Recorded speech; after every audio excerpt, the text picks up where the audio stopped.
10 сентября республика впервые отпразднует День национального калмыцкого костюма. Новая праздничная дата, а именно вторая суббота сентября, была утверждена еще весной этого года депутатами Народного хурала и направлена на пробуждение живого интереса граждан к истории и культуре своего народа, а также возрождение и развитие народных промыслов.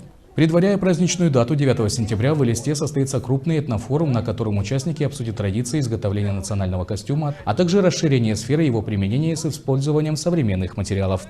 Также в этот же день во всех учебных заведениях степной столицы пройдет единый урок по калмыцкому костюму, а всех желающих ждут мастер-классы от калмыцких дизайнеров.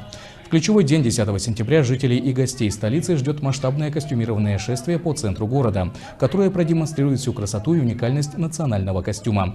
Завершится шествие на площади Победы, где состоится праздничный концерт с участием творческих коллективов республики. Стоит отметить, что принять участие в праздновании Дня национального калмыцкого костюма может каждый желающий, вне зависимости от того, проживает он в Калмыкии или где-то за пределами страны. Нам хотелось бы, чтобы в будущем это действительно был такой народный праздник Республики Калмыкия.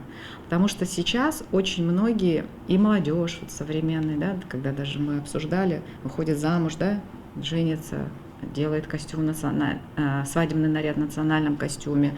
Молодежь применяет в своей современной одежде. У нас есть предприниматели, которые изготавливают с принтами, с элементами национальной одежды, уже современную одежду.